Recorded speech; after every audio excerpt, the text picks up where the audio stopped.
welcome back to my channel. Today's video is going to be my January wrap-up. I ended up reading 7 books, which I think is a pretty good number. But before we get started, don't forget to subscribe to my channel. Also, go ahead and turn on notifications so you guys can be updated every single time I upload. And don't forget to follow me on Instagram. I'll have it right here. And comment down below any video suggestions or ideas that you would like me to do. And with that being said, let's go ahead and get into our wrap-up. I think I want to do this in the order that I read the books, so that is what we will be doing. I read first These Eventual Hearts by Catherine Lauren, and is it Lauren or Lauren? I want to say it's Lauren, but I might be wrong. But this is that. So this is basically about a high school secret society where they just kind of determine everything bad that happens to students, basically. And we are following, what is her name? Ember. And she is trying to infiltrate the secret society in order to avenge an accident that happened to her sister because of the secret society. And we are following her as she joins the secret society and everything that she has to do in order to get to the main person that runs this society. I ended up giving this book a 3 out of 5. I thought it was good. I loved the romance in this, like the love interest was really fun, and overall I liked it. It didn't do anything completely spectacular, and that's why it doesn't get a higher rating. And it's not a book that I will remember in like 5 or 6 years, but it was good and I enjoyed it while I was reading it. I had a ton of fun, and so a 3 out of 5. I do wish that we would have gotten a little bit more, how can I say this, like more like dangerous things. It would have been a lot more fun for her to get involved even more, but overall it was good and I'm happy I read it. Next book that we have is Tiny Pretty Things. The reason I wanted to read this so badly was because of the Netflix adaptation. I wanted to watch it and I just had to read the book first, so I ended up picking both the first book and the sequel. This is a duology. Alright, I'm gonna start with the first one. Tiny Pretty Things. I rated it a 4 out of 5. We're basically following 3 girls. That's kind of how I see it. It's a, what do you call it when it's a multi-perspective? Is that what you call it? That's what I want to call it. So you're basically following 3 perspectives. This is about 3 girls in a very elite ballet school in New York, and it's a lot of drama. It's a lot of competition to get the best role at the school, and because of so much competition, they're just not the nicest girls and they do really bad things towards each other. And yeah, this is kind of said to be sort of a thriller, but it's not. I don't even see like the mystery in it. I just think it's a lot of just petty drama, and I still think it's very good though. It does deal with really good subjects, like, or interesting subjects or difficult subjects, whatever you want to call them, and like drug abuse and eating disorders and all of that, and it's just interesting to read about it. And I think it's dealt with in a good way, and yeah, 4 out of 5. Now Shiny Broken Pieces is the sequel to it.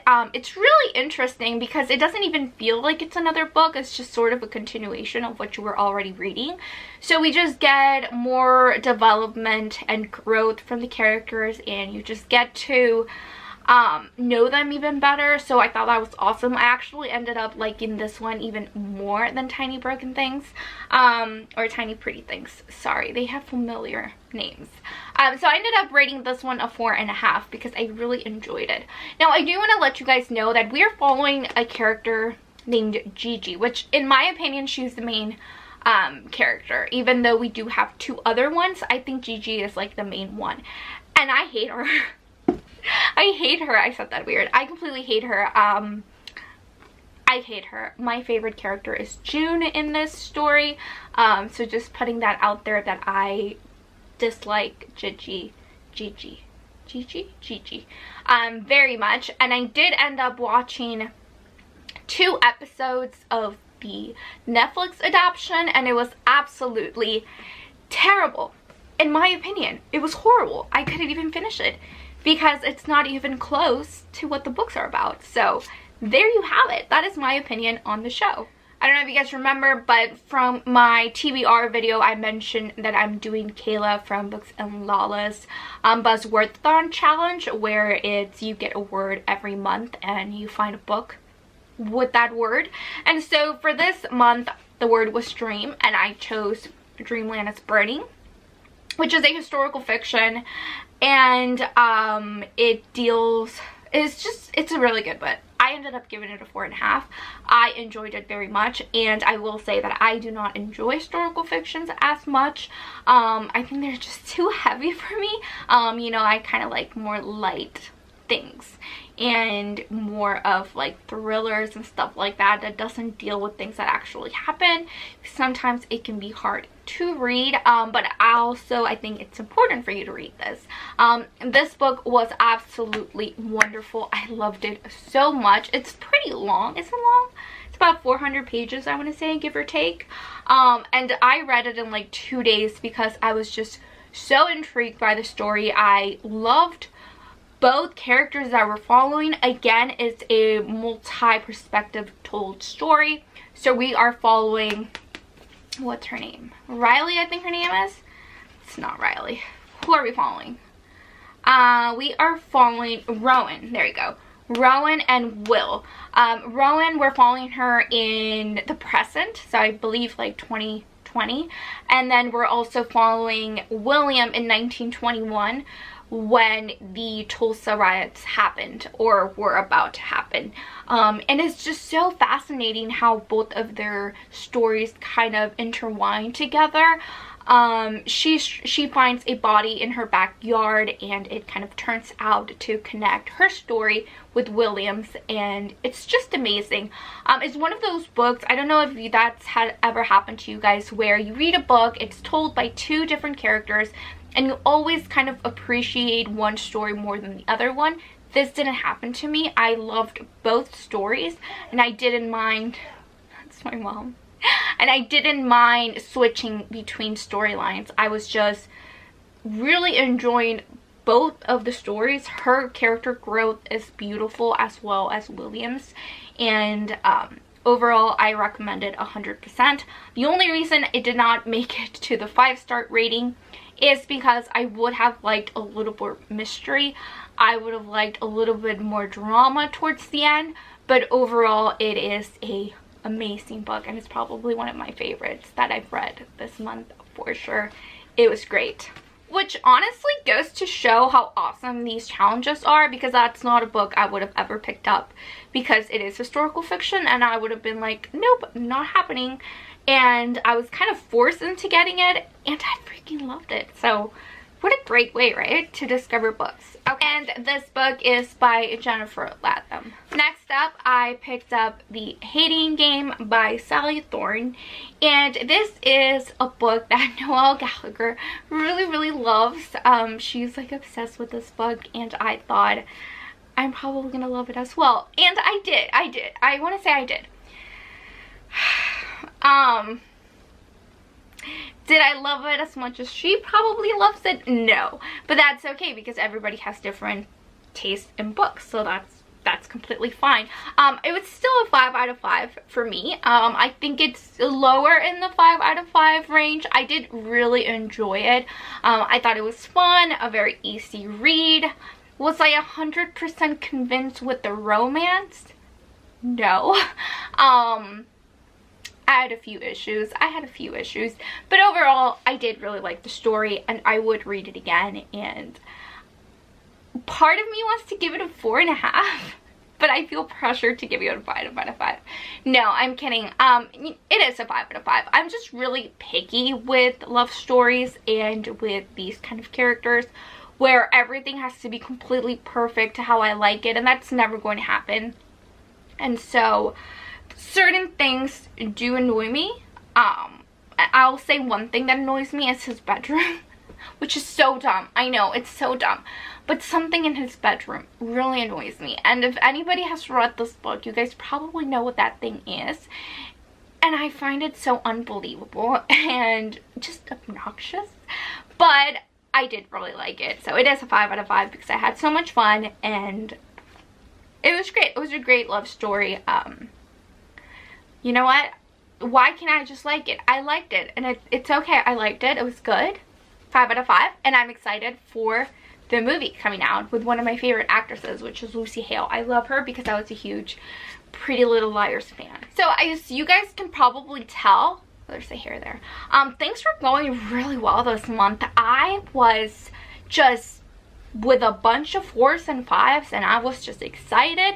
So one of my TBR picks from my star jar was Coming Up for Air by Nicole B. Tyndall, and I was not that excited about this book, truthfully, when I picked it up, or when I, you know, picked it from the jar. I was like, oh, okay, like, I'll read it. But I was just not feeling it, right? Okay. A disclaimer, I have really bad things to say about this book. So if you love this book, I would probably exit this video because you will be very upset with me. But here we go. So I was reading the book. I was about 150 pages in, and I was absolutely in love with the story. I thought, oh my god, this is going to be a 5 out of 5. I love it. It had everything that I could want. It had a beautiful relationship. My heart was just poured into it. I thought, this is the book. This is the book of the month. That was me initially. Whew.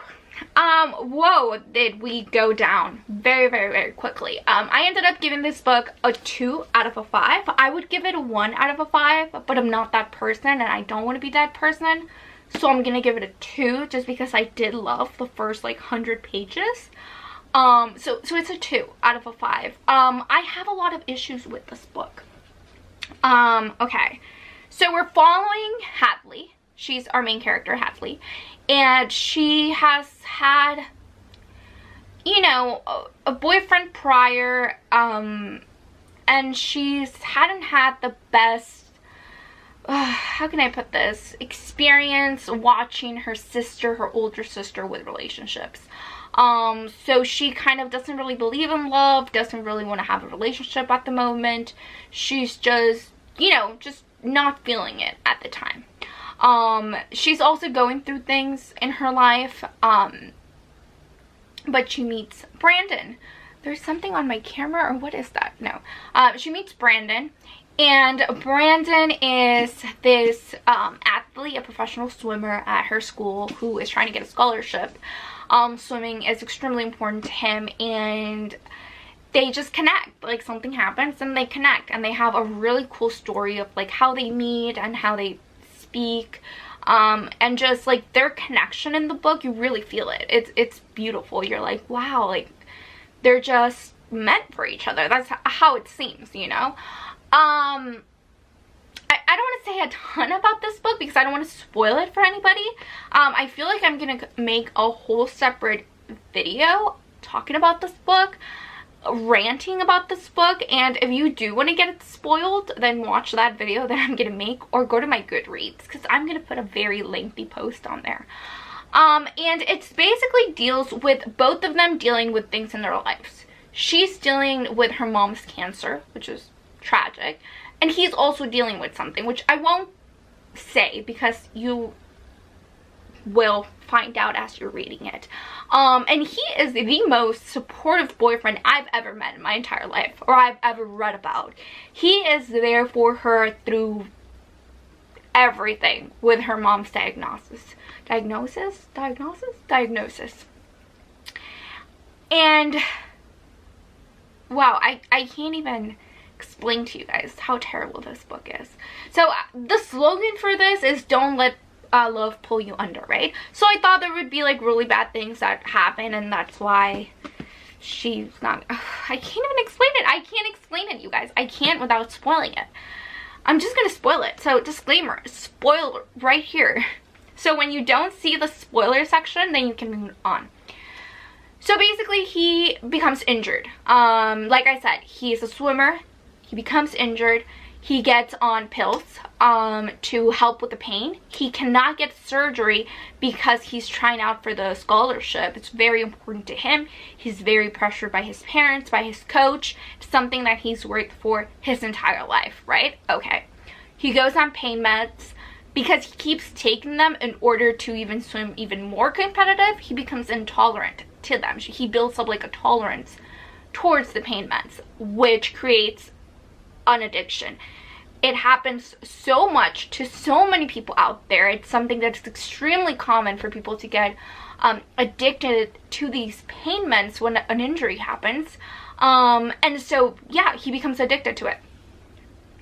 While this is all happening, she completely turns her back towards him because he's no longer her perfect American boyfriend. And that's literally what one of the characters said. I'm quoting this from the book. Someone said that to her in the beginning. So it made it seem like because he was no longer that, she couldn't be with him anymore. And it was so upsetting to me and so sad that that would be the message that you're like conveying to the reader, that if you're not perfect and you are dealing with these things, then you're not worthy of love. That's how I saw it in my eyes. And you know, I know that there's only so much that you can help people with that, that, you know, it's bound, like, if they don't want your help, then there's nothing you can do, right? She didn't help him. She helped him once, and she thought that was enough, and she just couldn't deal with him anymore. And it was just such a bad message, like I said, in my opinion. And I hated this book so freaking much that I feel like I have to do an entire video just ranting about this book and really go down to the tiny little details. And I'm done talking about this book. I hate it. Let's move on. Wow, I really got heated there a little bit. Now I'm really hot because of like my anger. I hate that book so much. I wish you guys knew. Okay, next up we have Bunny by Mona Awad. Let me tell you guys something about this book. My favorite booktuber ever. Like, I love her to death. I think I can watch anything. It's Books on Lala. She's just my favorite. But I also understand that her and I do not have the same taste in books. And so I always keep that in mind. I'm like, whatever book she will like, I probably won't like. And it's okay. Like, I love her videos still. And for some reason, every time she recommends a book, I have to get it because I love her that damn much, you know? It's just so interesting to watch her videos, and I want to know what she's like talking about, you know? So this is one of her favorite books. And so that's why I got it. And I ended up reading it this month, and I gave it a 3.5. So this is basically, did I give it a 3.5? Yeah, I did.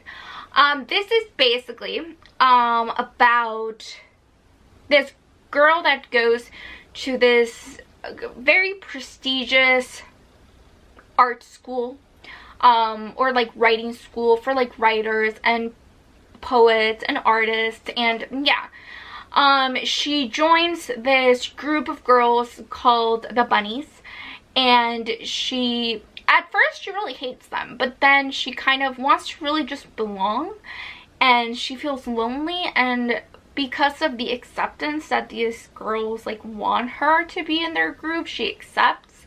Some very weird things start happening. Very weird, extremely like WTF things, like, but it was still enjoyable. I liked it. I will say that I wish that it was like 100 pages less, because I felt like a certain part of the book, it was just so repetitive, and I was like, yeah, I know you're weird, and I know the book's weird, like, can we just get moving? I also didn't like how the word bunny was probably used over 300 times in this book. I think they were trying to reach a word count. I'm not sure. No, I'm kidding. But the word bunny was said so many times that it was just kind of like, please stop. But but I did like the story, and I did sort of like the meaning of the book. Is it my favorite of all time? No. Did I enjoy it? Yes. That's why it fits in the 3 category. Will I think back on it? Absolutely. It would be a very, very memorable read.